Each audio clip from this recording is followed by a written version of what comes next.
This is White Coat Investor, podcast number 211, Saving for Retirement with a Late Start.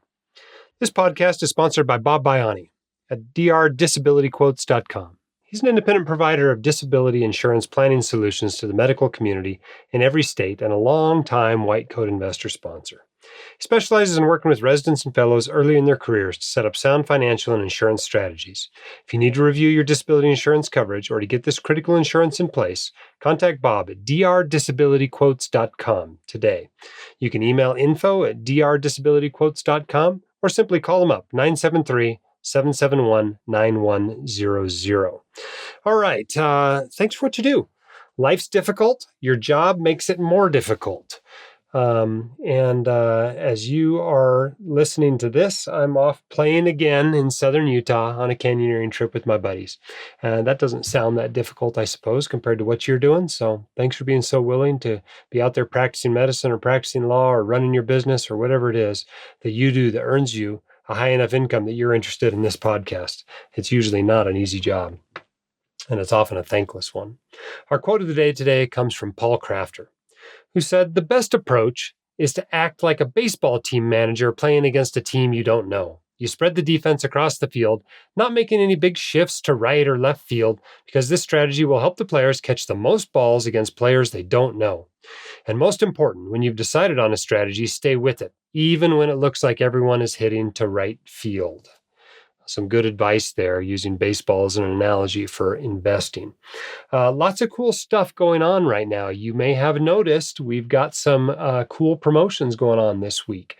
We have got a new store, shop.whitecoatinvestor.com. You can get all kinds of cool swag there. But we are celebrating right now our 10-year anniversary here at the White Coat Investor. It's been a long, crazy ride as we have undergone the last 10 years, right? For the first few years, it was just me. Then Cindy came on. Katie started helping. We got Jill. We got Michelle helping. And now there's 12 or 13 of us working here at the White Coat Investor. And it's been a really wonderful privilege to serve you over the last decade. And we hope you will join us by celebrating with us this week. In order to help us celebrate, we're doing a couple of things. One, we're offering 10% off everything in the new White Coat Investor store. So this is good through May 24th at midnight. If you want to get some swag at a discount, you can do so there. There's also a few opportunities to win swag for free this week. You will notice we've been running some promotions on the blog. Several of them are already over. But today's promotion, the day this podcast drops, if you will leave us a podcast review on Apple Podcasts, you are eligible to enter the contest. In fact, that's how you enter the contest. And we're going to select 3 winners to get a WCI Yeti tumbler. On Friday, we've got a promotion on Twitter. All you have to do is tweet about how WCI has helped you over the last decade and include the hashtag WCI anniversary. And that enters you for the opportunity to be one of 3 winners of a t-shirt. On Saturday, same thing on Facebook. Put a post up there about how WCI has helped you. Include the hashtag WCI anniversary. You might win a t-shirt. On Sunday, we're doing it on the WCI subreddit, the WCI forum, and the WCI Facebook group. There will be threads there. If you put a post in those threads about how WCI has helped you over the last decade, you are automatically entered to win a WCI t-shirt. And then on Monday, we're going to do something similar on YouTube. There will be one of our Milestones to Millionaire podcasts that drops on YouTube on Monday. And if you subscribe to it and leave a comment on that video, then you'll be entered for promotion. Again, a chance to win a free t-shirt of your choice. And from all of these winners, we're going to select a grand prize winner who gets their choice of a free WCI online course. So help us celebrate by giving away all kinds of free stuff, and maybe you can be a winner as well. Let's talk for a minute about a correction to a recent podcast. This comes in from Zach, who said, "I was enjoying your podcast in the car when I heard someone ask if you recommended they participate in their company ESPP program, basically a chance to buy their stock at a 15% discount. Said, you recommended they do and sell after a year. I just want to let you know that the taxes for ESPPs are a little more complicated than that. You usually need to hold the shares for 2 years from the offering date to make sure the disposition is qualified. This ensures the way the 15% discount is taxed, either as an income or capital gains. If the ESPP buying period is 6 months long, one needs to hold for 1.5 more years after the purchase date. If they're bought quarterly, one needs to hold for 1.75 more years to make sure the disposition is qualified. My wife's company offers one of these that we participate in. It's bought in 6-month periods, so we are always carrying the minimum 3 lots of 6-month ESPP purchases. And when we buy a fourth one, it's time to sell the oldest lot. So good advice there. Good practical stuff. Appreciate that correction, Zach.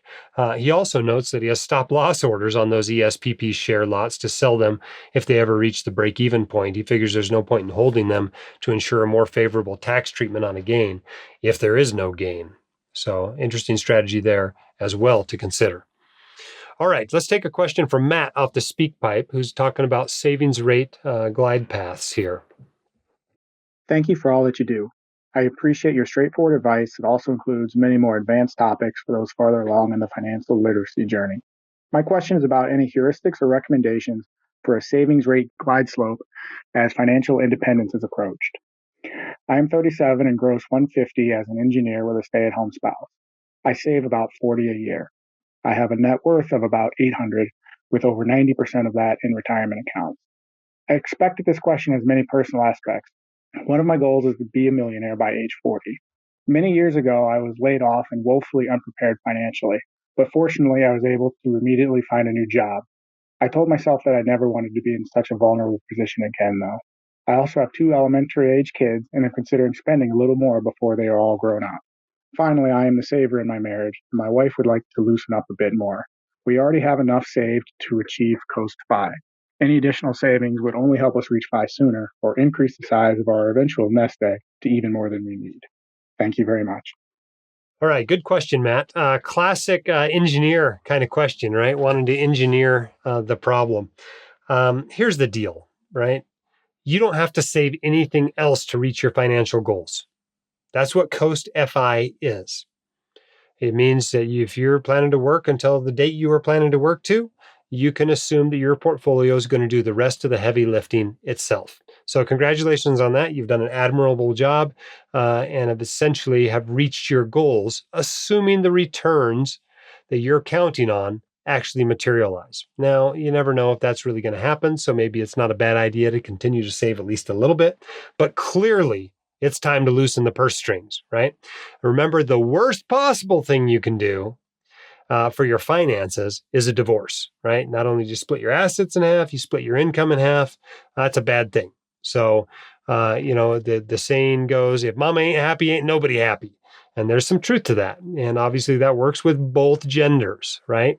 You need to come to a compromise where you're both happy with the amount you're saving and you're spending. It sounds to me like maybe you've turned the dial a little bit too tight and need to loosen it up a little bit. And the good news is you're in a position that you can afford to do so. So I'd recommend that you do.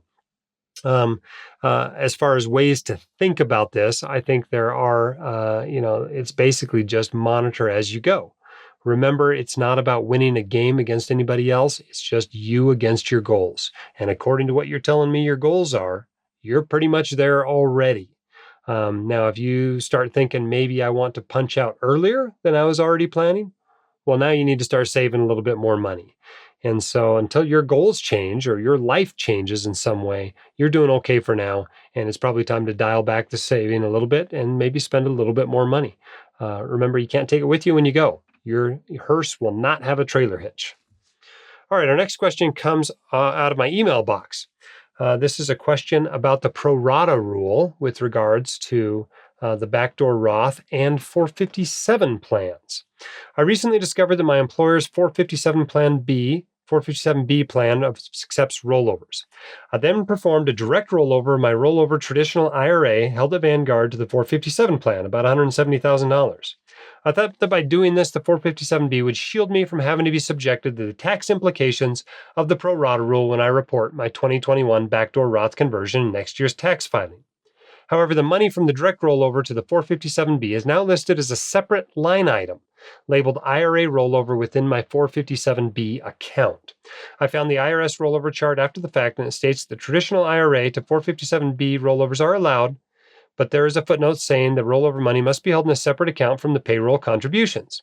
Was my initial logic wrong in thinking that the 457B will shield me from being subject to the pro rata rule? Or was I wrong? Will I have to include the money rolled over to the 457B plan on IRS Form 8606? I haven't performed the Roth conversion yet because I'm not sure what to do. My wife and I are pretty close to the 35% federal tax bracket in terms of combined annual income, so I'd like to avoid paying extra in taxes when I file next year. Wow, this is the first person I've ever had come to me that said they rolled their IRA into their 457B. Never had that happen before. But after a few more emails back and forth with this particular person, it turns out they don't actually have a 403B. They have a 401A and they have this 457B. And indeed, the 457B does take IRA rollovers. I guess it shouldn't be a surprise. A governmental one should be able to do that. I mean, you can roll it out into an IRA, so why can't you roll an IRA in there? If the plan allows it, you can. But just because they mark it as coming from an IRA, which is what the 457B is doing, does not mean it's in an IRA. This is not in an IRA. So when you go to do your 8606 on line 6, I would still put 0. That's 457B money, not IRA money. So I think you're okay. I think this is a good way that you will be allowed to do a backdoor Roth IRA process without getting prorated. All right, we got another question on the speak pipe from Matt. Let's take a listen. Hello. I'm considering a change to my investment policy. Currently, I save about $40K a year and have access to 2 Roth IRAs and a mega backdoor 401K, so I can put all of it into tax advantage accounts. I'm an engineer and see personal finance as a numeric puzzle to be optimized. Perhaps I'm also just craving more complexity. The change would be to invest a relatively small amount of money in a taxable account. The goal would be to have appreciated holdings for charitable contributions and enough tax loss harvesting to offset $3,000 of earnings per year. In order to maximize the benefit and completely eliminate any capital gains tax, I would create my own index fund entirely from zero dividend stocks. I would own about 10 stocks to have a minimum level of diversification. The selection and ratio of which companies to own would be based purely on minimizing the tracking error relative to a total market index. Since the stocks have no dividends and I would never sell, there will be no tax generated. I would harvest the losers and donate the biggest winners. If a company were to add a dividend, I would prioritize it for donation. Since I have individual stocks, I would have more winners and losers instead of just the average of all securities in an index fund. What are your thoughts? Is this worth the complexity? This fund would only amount to a few percent of my net worth, so I doubt it's going to move the needle all that much regardless. One reason why I'm considering doing it is for my own personal learning. Thank you. All right, Matt the engineer. Is this a bad idea? No, this isn't a bad idea. Is it a bad idea for you? I think it probably is. I don't think you need this. As you mentioned in your previous call, you don't need this to reach your financial goals. You're already essentially on track to do that. So you got to start asking yourself, is optimizing really the right step for me? Should I be focusing on other stuff in my life rather than spending my limited time, limited effort here? And I suspect you probably should. Next week, we're going to have Bill Schulteis of the Coffee House Investor on the podcast. And he's going to talk a lot about, spending your time on the stuff you really care about, which is a big part of the coffee house philosophy. And I think that probably applies in your situation. But there's nothing wrong with your reasoning here. This does work. I mean, zero dividend stocks that you never realize a gain on are incredibly tax efficient. But I don't know exactly how much money you have or make. I think you mentioned earlier that you had about $800,000. And I want to say, did you say you made 150 or something like that? So you may be in retirement in the 0% capital gains bracket anyway. And so it may not be nearly as beneficial to you as you think. At that tax bracket, you're married with children, as I recall. Your marginal tax rate is not that high. So even that $3,000 a year of tax losses that you harvest aren't worth that much. I mean, maybe it's worth what? Something like $700 a year. And you got to ask yourself, is that a good use of my time and taking on additional investment risk and additional complexity in order to get $700 a year worth of decrease in my taxes? But the strategy itself works fine, right? I'm doing essentially this without the individual stocks, right? I donate all my appreciated shares to charity, and I take my losses anytime I can get them. And so I save up those losses to use for any capital gains I might have to take.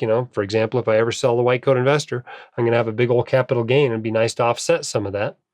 And then, of course, I never have to pay the capital gains because I'm using those shares for my charitable donations. So there's nothing wrong with the strategy as you come up with it. I question whether it's worth the additional complexity, especially the messing with the individual stocks. That adds dramatically more complexity than if you just bought a few shares of total stock market or something like that in taxable. The underlying question, however, is whether you should pass up on a tax protected account in order to invest in taxable. And the answer to that is almost always no. Tax protected accounts are worth a lot. You get additional asset protection benefits. You get easier estate planning. Your tax bill goes down, so your investment return goes up. These are all good things. So as a general rule, you don't want to do that, even if you're talking about early retirement, even if you need to get to that money before age 59 and a half. There are just so many loopholes through which you can take that money out without paying the penalty. That's generally what you want to do. I hope that's helpful. All right, our next question also comes by email. A lot of them today are actually email questions. This one says, traditionally, I estimate how much tax I expect to owe in January and just set equal amounts to be withheld from each of my W-2 paychecks. I do the same thing to fully fund my 401k during the year. I guess you can do that if you know what your income is going to be all year. Mine is not nearly that predictable, for better or for worse. However, I'm questioning if this is the optimal approach. Wouldn't it be better to fully fund the 401k as early as possible, say by February, in order to take advantage of the time value of money? Well, yes. The earlier you get the money in there, the more likely it is to go up. And so that's what I do with my uh, retirement accounts as much as I can. When I fund my Roth IRAs, I fund my HSA, often fund the 529s in January. By February or March, I've funded all my defined benefit plans and 401ks if I can. For a lot of people, you just need more months of the year in order to come up with that much money. But if you're able to, sure, front load it all if you can. A lot of people are doing their backdoor Roth IRAs the next year. And just moving those into the current calendar year would make their paperwork hassle a lot easier and give them a better chance of higher long-term returns. All right, so he goes on. To do so, I would set my tax withholding amounts to near zero early in the year, but greatly increase them later in the year to ensure I meet the IRS safe harbor, 110% of the previous year. My understanding is that it doesn't matter when during the year you withhold taxes, and it is all summed together on the W-2 issued by the employer for the calendar year. Obviously, this takes discipline to manage, but only requires a few minutes of my time every few months. Am I missing any other considerations? Well, you're not supposed to mess with your withholding like that. It's supposed to be a pay-as-you-go tax system. So they're supposed to take money out as you earn it. But he's right. The IRS isn't looking at that. If you had all your withholdings done in December, that's okay with the IRS. It's all the same, whether you have it withheld evenly throughout the year or all withheld in the last 3 months of the year. But that is not the same when you make quarterly estimated tax payments. If you are self-employed or you have other sources of income and you're making quarterly payments, they do care when you pay the money. And the money needs to be paid evenly, or at least in alignment with when you earn the money. So if you earn the most money in the first quarter, you better either pay it evenly or pay most of it in the first quarter. And that's just the way it is. If you want to pay most of it in the fourth quarter, you better be able to show that you earn most of your money in the fourth quarter. So I generally try to make equal quarterly estimated payments throughout the year. But as far as your withholdings, it's pretty wise to have most of your withholding done toward the end of the year. And then maybe you have a little more money early in the year to put into your 401k, right? All right, next question comes off the speak pipe. Let's take a listen. Hello from Boise. I'm trying to follow your advice, Dr. Dahl, and do my taxes on my own.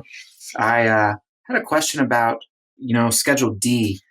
If I'm listing my short-term capital gains and then my long-term capital gains in Part 2, it makes me lump them together on line 16.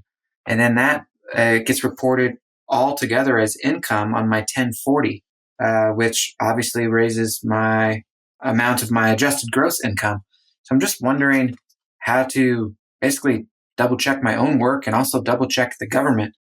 I know that long-term capital gains should be taxed at a much lower rate, 15% for me. But just looking at the paper, it's kind of hard to do the math. Maybe it's time I start paying a professional. But if you have any good resources to point me where I could learn this a little bit better, I appreciate it. And maybe some listeners would too. Thanks. Hello, Boise. Thanks for calling in. It's a great question. It's a question I've had myself in the past, and it took me a while to figure it out. Go back to that Schedule D, Part 3. Scroll down there, keep going, get down there to line 20. And it asks you, are lines 18 and 19 both zero or blank, and are you not filing Form 4952? And you're probably checking yes. But either way, whether you check yes or no, you're going to another worksheet. If you check yes, you're going to the qualified dividends and capital gain tax worksheet. And if you check no, you're going to the Schedule D tax worksheet in the instructions. And I hope that's helpful, because when you go there, that is where the lower tax on long-term capital gains gets applied. And then that rolls over onto your Form 1040. If you look at Form 1040, you'll see where the Schedule D plugs in there. You will see capital gain or loss. Attach Schedule D if required. In your case, it sounds like it's probably going to be required, and you put that amount in there. Now, most of the time, you're doing your own taxes using tax software, and it takes care of all of this for you. But if you are literally doing them by hand, then you got to work through those worksheets, and it will help you to get that sorted out. Hope that's helpful to you. I'm not an accountant, but I've certainly dealt with this issue before. And in my experience, the IRS is not hosing you and making you pay short-term capital gains on what should actually be long-term capital gains, just because you see those combined on line 16 of Schedule D. That's just combined for other calculations necessary in the process. For example, if it's a loss, your losses offset both your short-term capital gains and your short-term capital and your long-term capital gains. And so that goes straight to line 21 on that form. And, that's what you're hoping for, is to have some losses. But if you actually have gains, you usually end up going through one of those two tax worksheets. Sorry it's so complex. I wish it could be simpler, but, that's the tax system we have. All right, our next question comes in via email. It seems that some of the opportunities or strategies you discuss may benefit an early career or mid-career doc rather than those of us who are late to the game. For example, the backdoor Roth IRA. It appears to benefit those who are starting out with a lower salary and a long horizon. However, it does appear to be a good strategy for a hospitalist with retirement 10 years out. Maybe meant it does not appear to be a good strategy. However, I question myself on this every time I hear people talk about it. I'm afraid I might be missing opportunities or, in fact, making other mistakes that will hurt my short timeline. In fact, I raised this on the women's WCI Con panel tonight, and several echoed my comment. In fact, one said, I'm not a second career doc, but I made financial mistakes, so I feel like I'm starting over. Whether it's due to raising kids, being a single parent, a second career, there are a lot of us who fall into this boat and are trying to catch up with everything at once, buying a house, saving for retirement, and living our lives meanwhile. If you could build a podcast around what the second career late savers should be prioritizing, many of us would greatly appreciate it. Well, this is a common sentiment.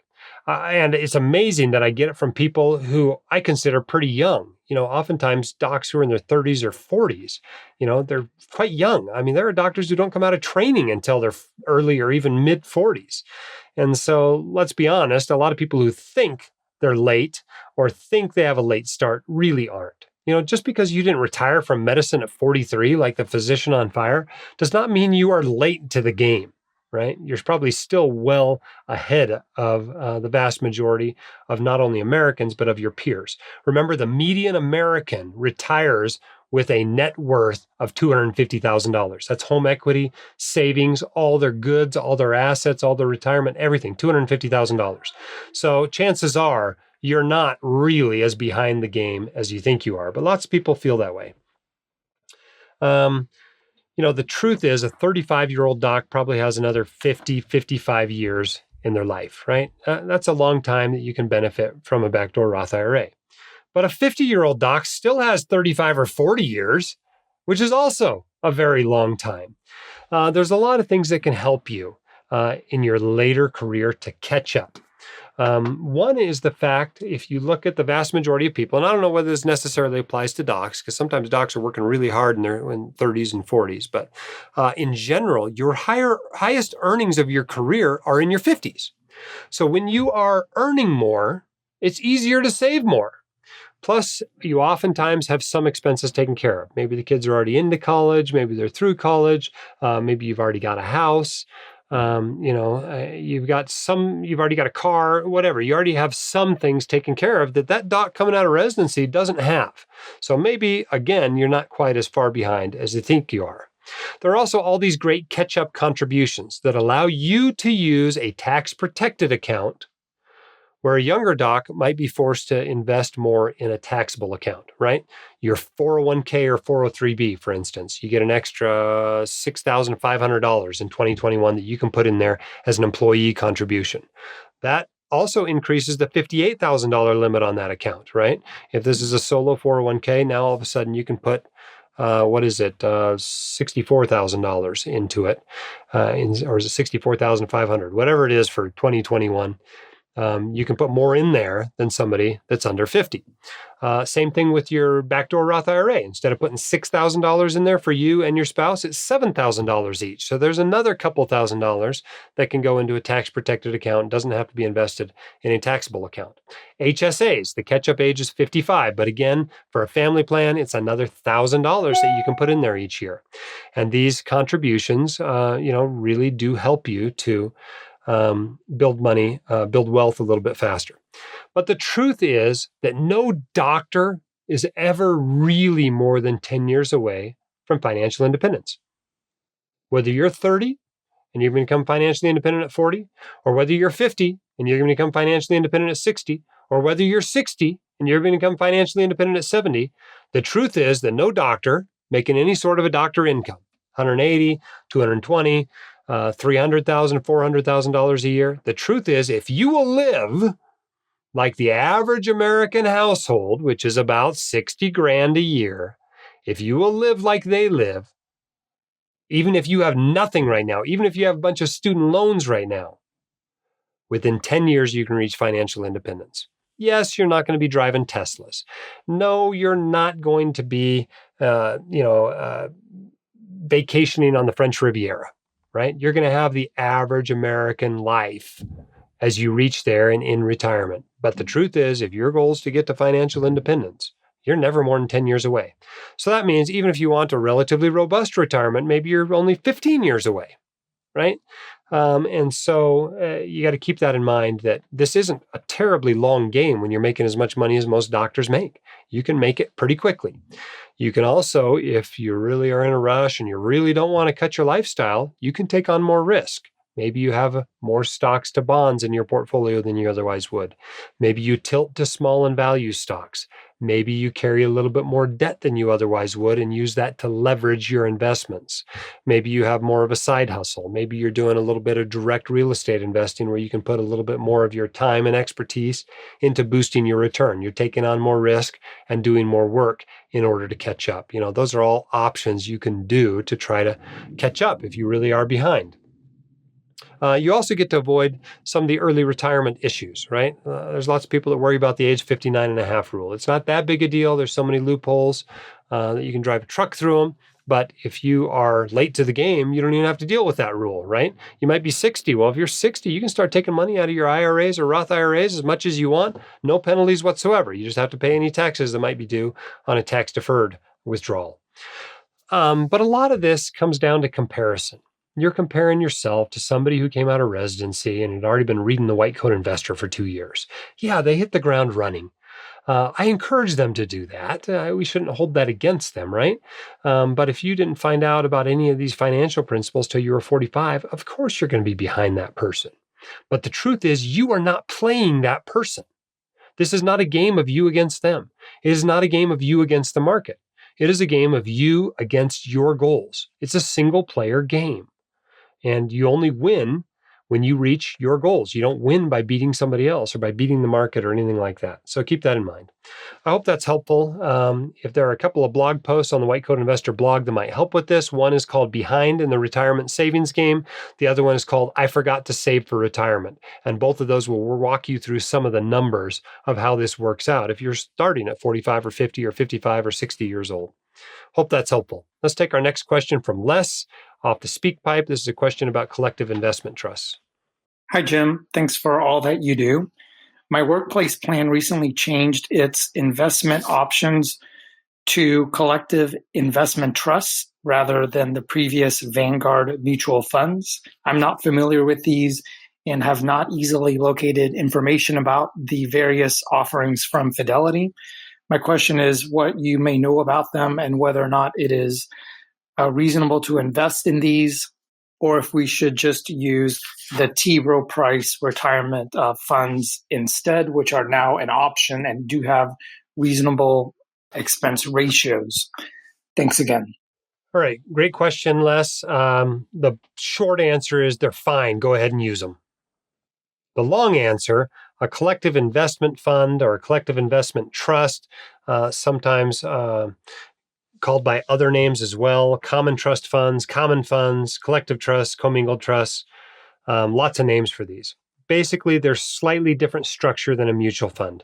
A bank is usually the trustee of these, and you don't own them like you do a mutual fund, but you are the beneficiary of them.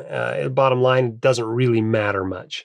Now, you're not going to be able to roll these things into your IRA, just like you can't buy them in your IRA or your taxable account. But usually when you're doing rollovers, you're rolling cash over anyway. You liquidate the investments and you roll the cash over, and you buy new investments in the IRA when you do the rollover. So no big deal there. The truth is these collective investment trusts or collective investment funds actually usually have slightly lower expense ratios than mutual funds. They have a few less expenses because they don't have to comply with some of the SEC requirements that a mutual fund does. And the truth is they often go to a mutual fund manager anyway and hire them to manage the assets. So it might be technically a collective investment trust, but they might go to Vanguard or Fidelity and basically have the same group of people running one of their index funds run their trust.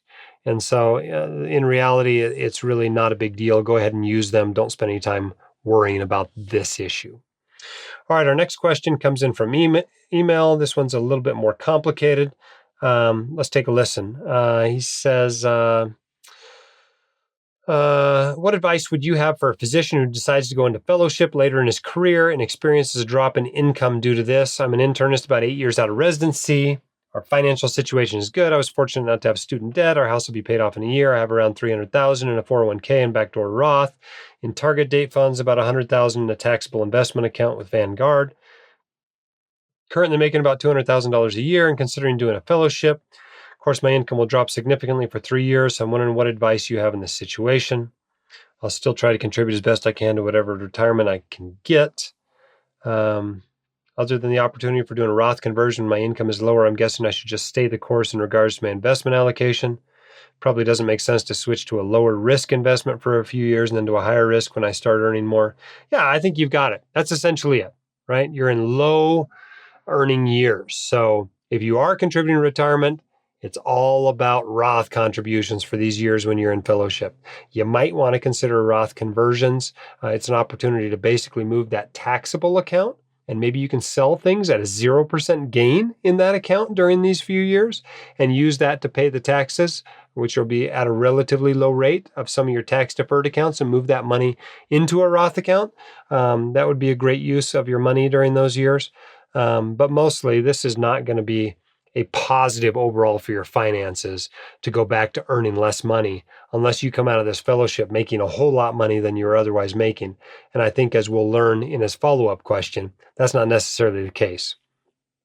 He goes on to say, the fellowship I'm considering is in Germany. I'm a U.S. citizen who grew up in Germany, did med school there.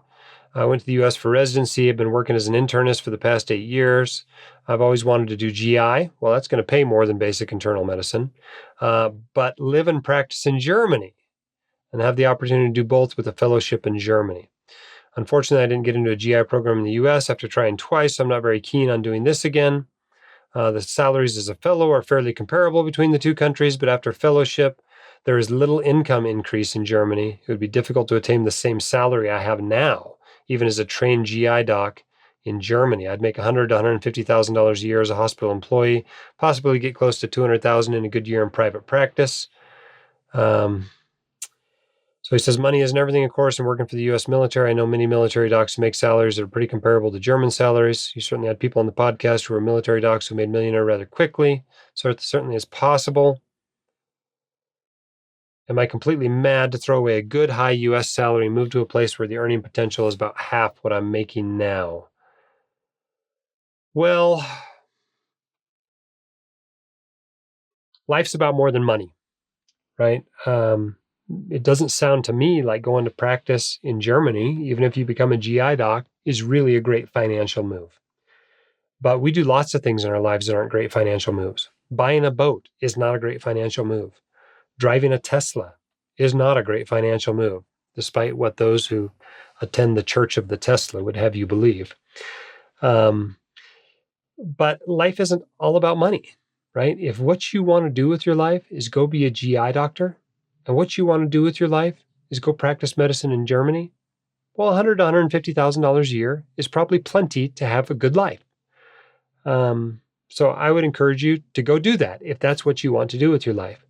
But if that isn't really big on your life list and reaching financial independence 5 years from now is your major priority, so you can go spend time as a Grand Canyon rafting guide or something, then this would be a very bad move if that is your life pathway. So really it comes down to what do you want to do with your life? It sounds like you've at least investigated the financial ramifications of your decisions. And now it's time to weigh all the factors and make a decision. I can't do that for you. He had one follow-up questions about his retirement accounts. I mean, you can leave your retirement accounts alone, let them continue to grow until retirement.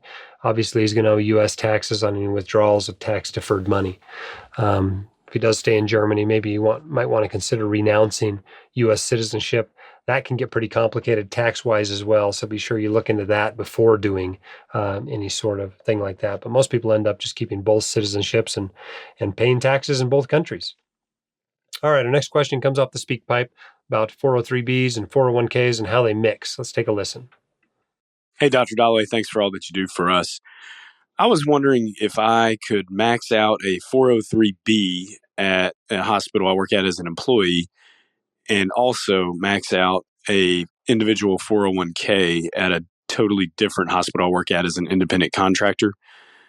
I read your blog post on multiple accounts and it seems I cannot. Would this change if I had a SEP IRA instead of an individual 401k? Thanks again. All right. 403B, 401k, it sounds like you read the rules and you understand them, right? You get one $19,500, this is assuming you're under 50, $19,500 employee contribution, no matter how many 401ks or 403Bs you have. You could have 20 of them. All you get is $19,500 as an employee contribution.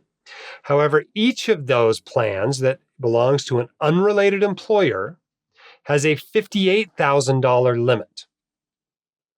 And so you could get $58,000 into all of them as long as they have unrelated employers.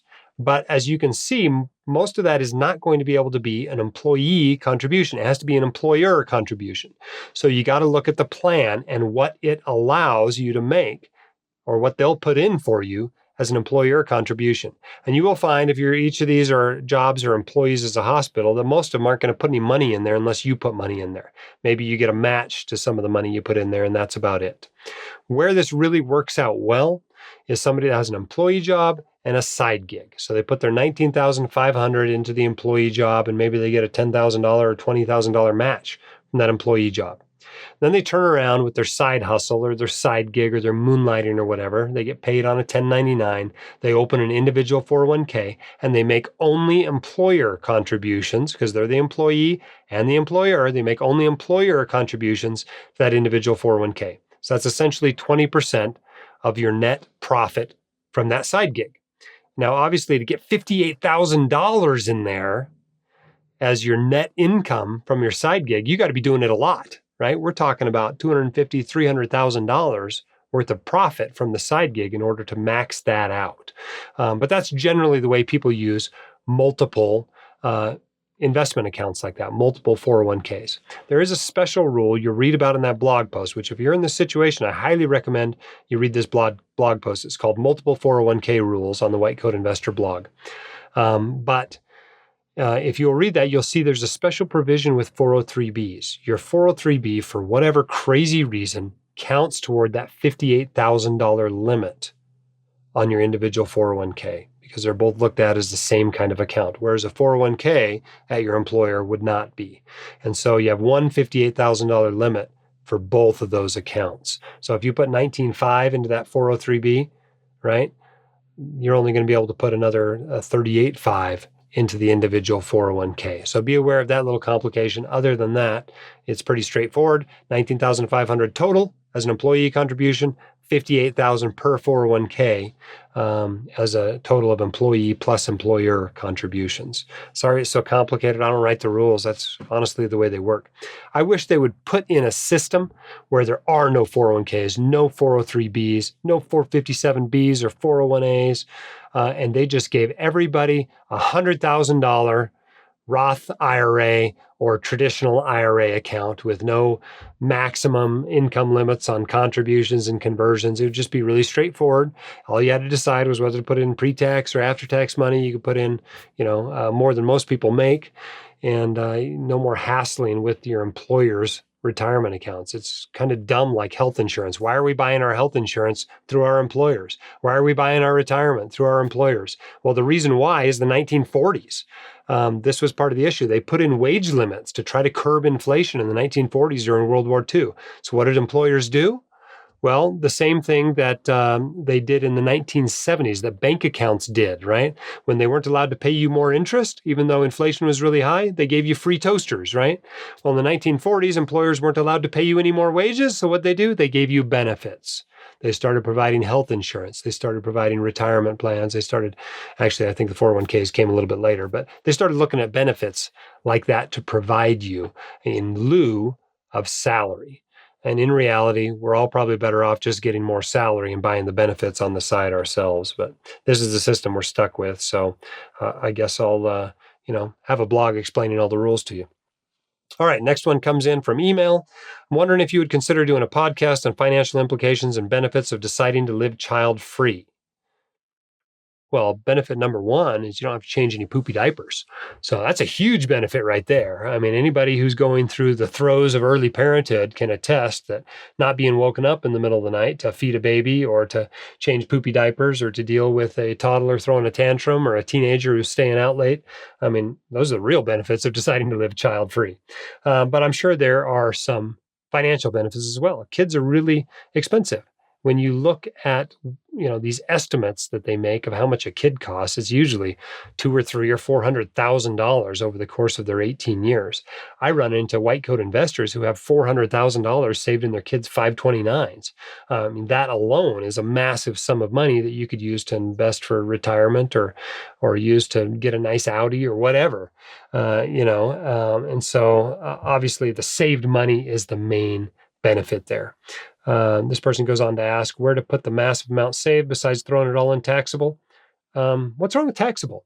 I like taxable. My largest investing account is taxable, right? Whether you're investing in real estate, whether you're investing in stock index funds, whether you're investing in a municipal bond fund, there's nothing wrong with investing in a taxable account. Once you fill up all your tax protected accounts, if you want to invest more money, you invest it in a taxable account, and that's okay.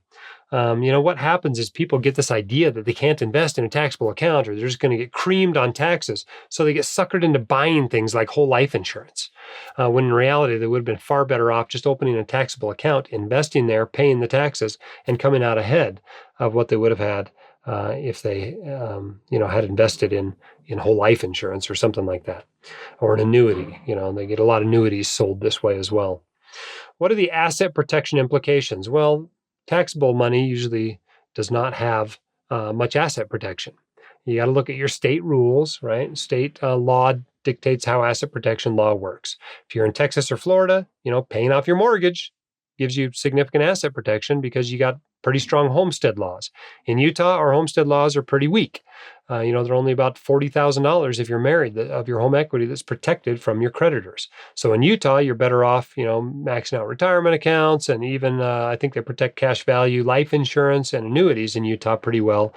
But they don't do much for your 529s. It's not a tenants by the entirety state.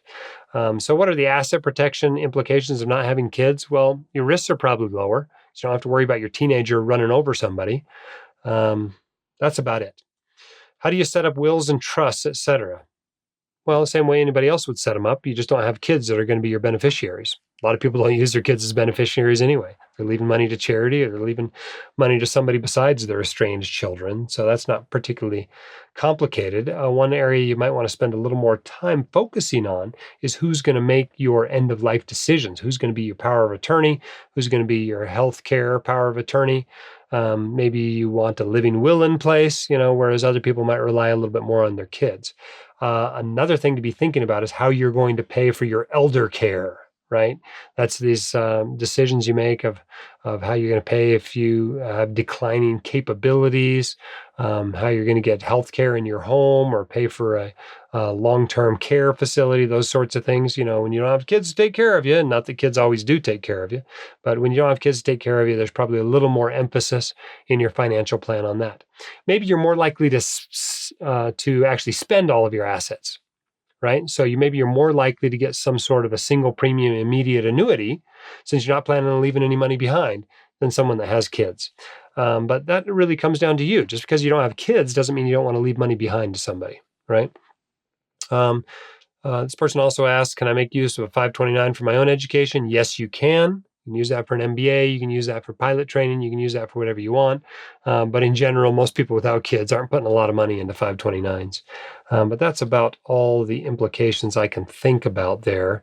The main one is you just build wealth a lot faster. You can retire earlier, and you need to make sure you have a plan for the things that kids usually help with in your older years. You need another way to take care of those things. I've got a post out there, whitecoatinvestor.com/dinks, dual income, no kids, DINKS, that talks about a lot of these issues as well. All right, our next question, last question on the podcast today, comes from Ben, who's got a question about the TSP. Let's take a listen. Hi, Dr. Dolly. I have a question in regards to TSP transfers. I am currently an active duty physician in the United States Air Force, but I will be separating from the military later this year. Currently, I have investments in the Roth TSP, Roth IRAs at Vanguard, and taxable account at Vanguard.